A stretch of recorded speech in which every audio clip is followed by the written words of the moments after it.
Mental health talk was supposed to help us grow, but instead we've weaponized it. Therapy language isn't being used for healing anymore, it's being used for control. And the worst part, most people don't even realize that they're actually doing it. Someone holds you accountable, they're toxic, a relationship doesn't work out, and you walk away in pain. They must be a narcissist. Someone disagrees with you, they need therapy, they need to heal. And just like that, we've turned therapy speak into a way to shut people down instead of doing the real work of self-reflection. I think this has been true for years, for years. And shout out to Dota Sarah for the recommendation.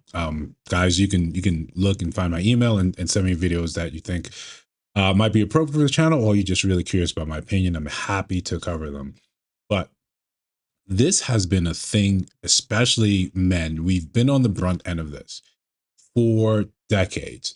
The consensus was that we are emotionally void. We have the emotions of a doorknob. I've legit been called that before. And been told you need therapy, you need therapy, you need therapy, you need therapy. I was told I need therapy whilst in therapy, whilst being an advocate for therapy. My undergrad degree is in forensic psychology. I love psychology. I love the process of doing the work and the self-reflection, but it became a very, very easy tool to use to say the onus is never on me. I am the one that has received your backlash because you have an inability to process your emotions. It's said from such an egotistical point of view that I know better than you because I am in tune with my emotions. I'm now telling you what you've done wrong to me. In this entirety of our relationship, I have never done anything wrong. I'm completely innocent, but the problems have always been on you. You failed to do this. You failed to do this because you didn't receive this or that, with no understanding of my background, no understanding of my upbringing. It's just been a tool to use a bludgeon cudgel over and over again. That's not to say that people don't need therapy, but in this sense, in its way it's being used, it's to here's the thing in our society. When you are a victim, you are innocent. That is the premise of how these things, how you're being emotionally manipulated by calling you a narcissist. If you're a narcissist, then I must be an angel. I'm just a victim. Thus, I'm innocent. The problem is always you. Fine. We can't legislate, or we can't tell our partners to not do that, to not create a narrative of how this relationship went.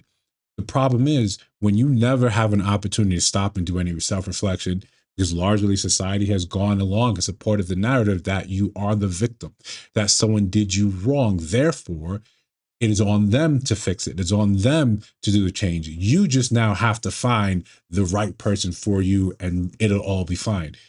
It never acknowledges that you have your own trauma. It never acknowledges that you could be at fault for a myriad of things. Furthermore, therapy was largely used to treat women because they often receive better outcomes from just being able to communicate what their issues are. Men tend to need more action. Men are not going to be treated the same when we sit down on the couch and we talk about things. That's really not therapeutic for most men across the board. There has to be some sort of cognitive behavioral attachment to it, CBT therapy. We need that, right? Often.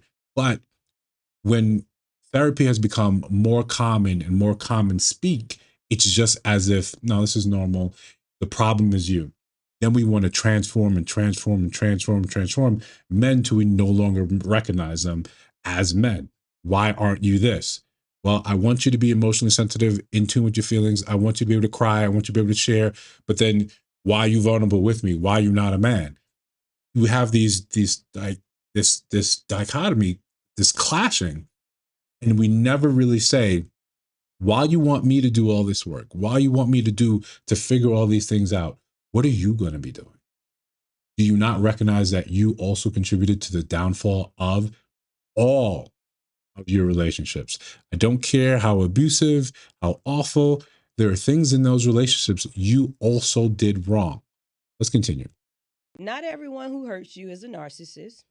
Not every hard conversation is emotional abuse. Not every uncomfortable experience is trauma. When we misuse these words, we don't just distort reality, we make it harder to recognize real mental health struggles. And worse, we keep ourselves emotionally stunted because when you label everything as harmful, you never have to challenge yourself. You never have to look deeper. You never have to grow beyond where you are today. Weaponizing therapy language doesn't make you heal, it makes you fragile. It gives you an ability to hide behind a shield of victimhood. And we see that play out largely in other facets of society. You want to constantly blame the government. You want to blame the current president. You want to blame your mama. You want to blame your ancestors. You want to blame everyone. There's always someone to blame, but there's never a commiserate amount of work being done. Well, you know, Joe Biden really didn't do this. So this is what I'm doing on this other side. No, it's just he let me down in this way. That's why I can't get it out. That's why I can't do better. Well, Trump is also doing this. That's why I can't. It's just we give ourselves a litany of excuses. And individually, when we try to isolate them and say, no, you should do something about this. It's hard because the training and conditioning is one of that being a victim makes you completely innocent. That's why when we get so used to this manipulative sort of language that we get to maneuver ourselves into positions where no, we're fine, we're innocent. He offended me.